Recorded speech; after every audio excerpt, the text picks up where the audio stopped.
Hello everyone, welcome to another episode of How Did You Act Today? This episode is dedicated to planting a great seed so that way we can grow a better tomorrow, okay?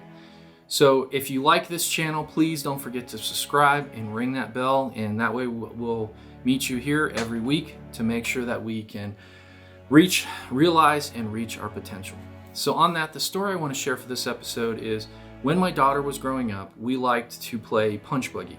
And that is every time we saw a VW Beetle, we got to play Rock'em Sock'em. And when we saw that, my daughter added a Jeep Wrangler from her favorite character, I believe from a game, and then her friends added any yellow vehicle.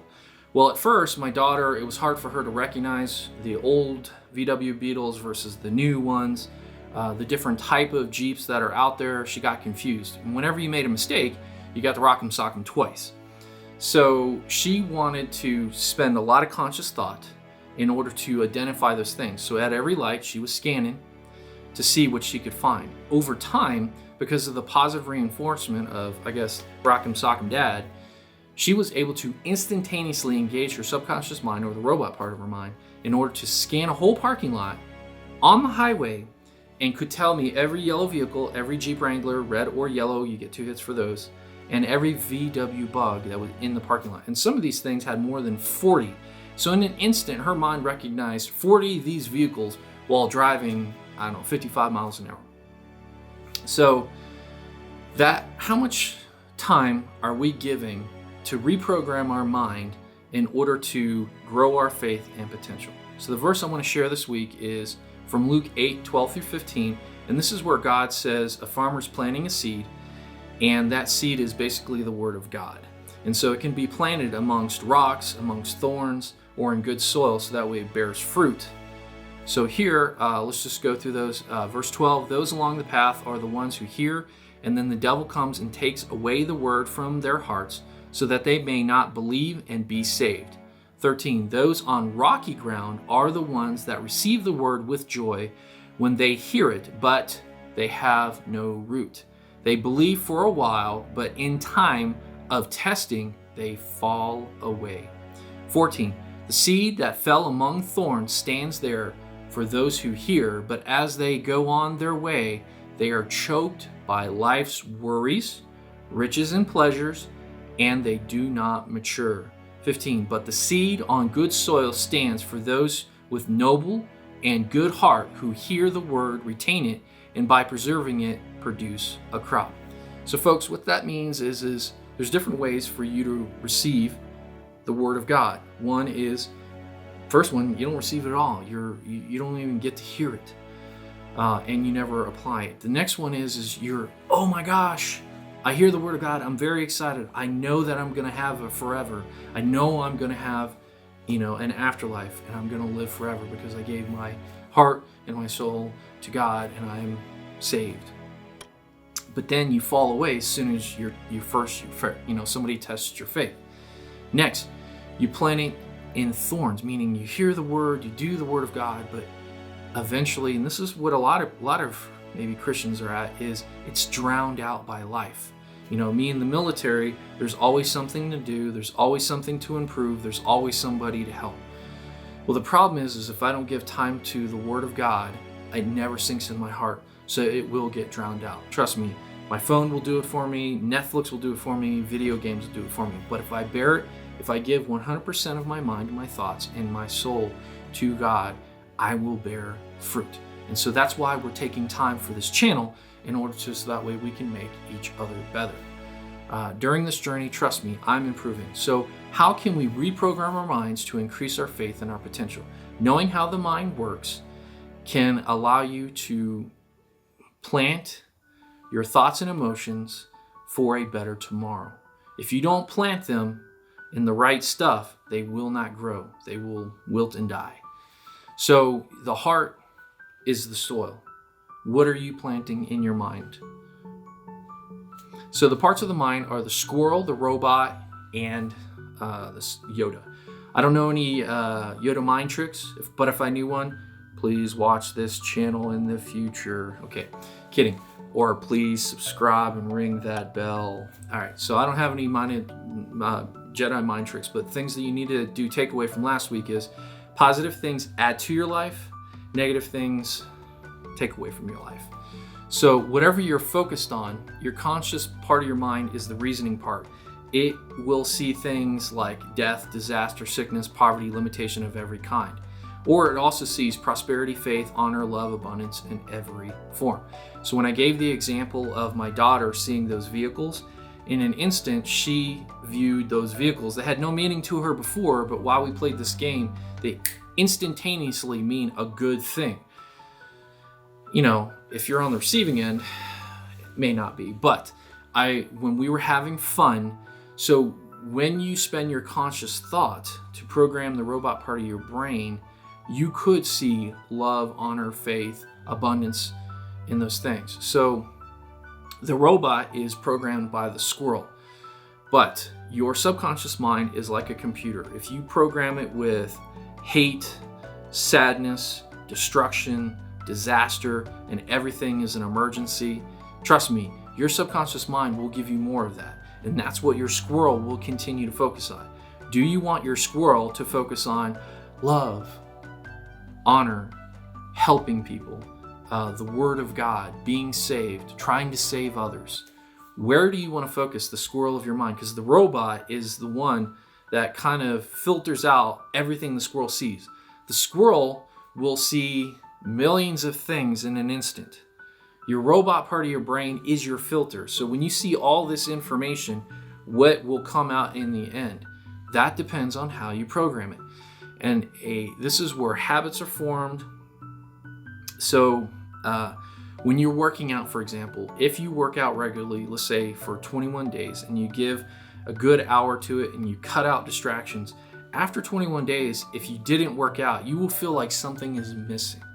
When I do daily devotions, I do it every day. And when I don't do it, I feel like something is missing. When I don't give thanks to God, I feel like something's missing. So for your subconscious, your superconscious mind is the Yoda part of your mind.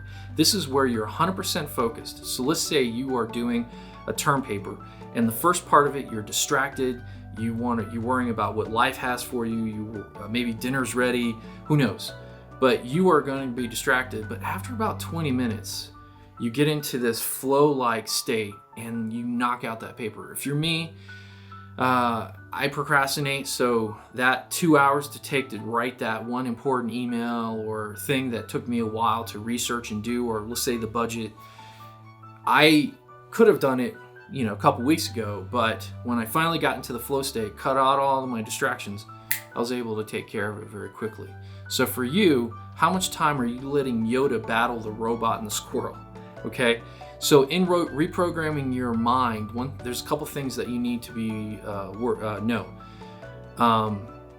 How much are you distracted by Netflix, television? How often do you check your phone? Is your phone the first thing you pick up and look at and check your email? While you're driving at a light, are you checking your email? When your phone rings, do you feel compelled to answer it? Or let's say you're in a meeting and your phone vibrates. Do you feel compelled to check it?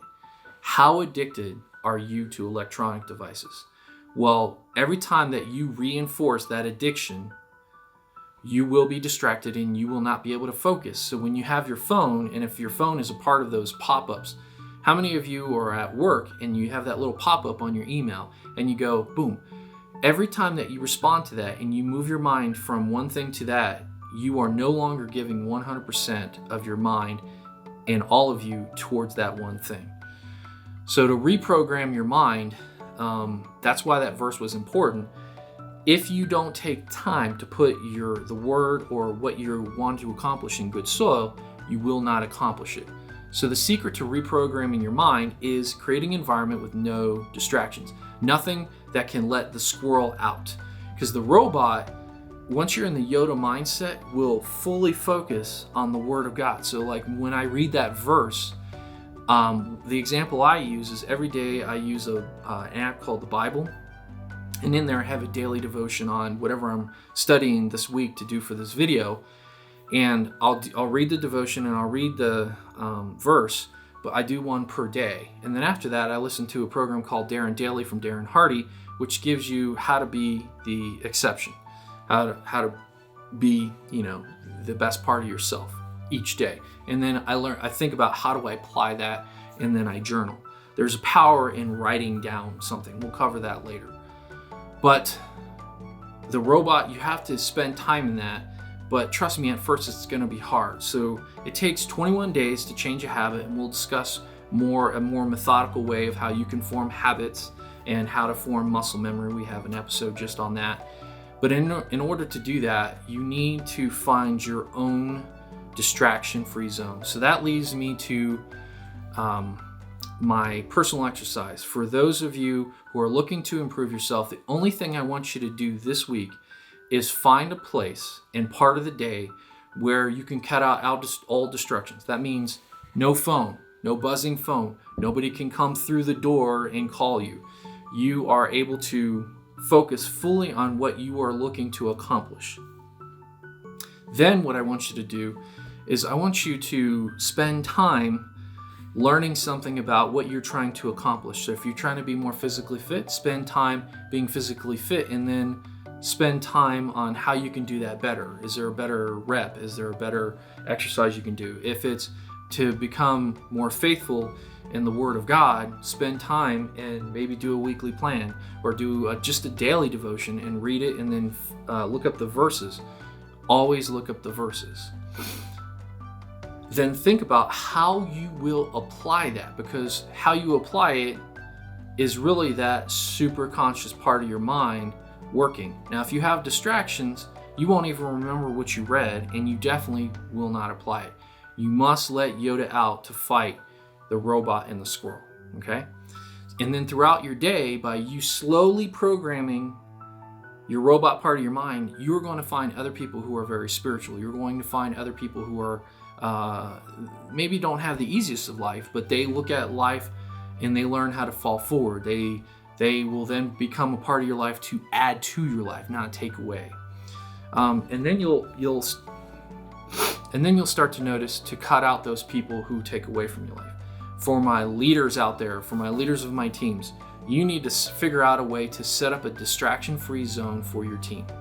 You need to encourage them that when they're working on stuff for the team, or when you're doing team meetings, you need to create a distraction-free zone. And what I mean by the distraction-free zone is you have a meeting around a table. It's a no phone zone, it's a no phone ring zone, it's a no appointment zone, and everybody comes in prepared. They come in fully focused. But for my leaders, I want you to analyze how many people are actually focusing on what you're saying, or they're actually wandering off. Look at their subconscious mind. I used to be a teacher, and I knew when I was teaching a lesson, as soon as I would drone on, I saw people going away. So what I did was I created a distraction-free classroom. So you need to do the same as well. But also, how can you promote this for your teams if they're doing tasks for you? Let's say your team works in a very busy location. And in that busy location, you know that there's a couple people who have to do they have to move the big rock today. They have to do something very important. Are you giving them 90 minutes of uninterrupted time in order to work on that? Because if they are answering emails, phone calls, or having a conversation while they're doing something, they're not giving you 100% effort. So let me repeat that again. If they are having a conversation, answering phone calls in the middle of the big thing that they're trying to do, you are not getting their best effort. Likewise, if you are meeting with somebody, you are having a meeting and you are not giving your best, you're not focused, you're not giving your team your best effort. So are you leading or are you being distracted? So my final thought is plant a seed that will grow a better tomorrow. Create an environment that is free of distractions, and let Yoda free. By creating that positive environment where you can spend time in the Word and plant the Word in good soil, so that way you can grow a better tomorrow.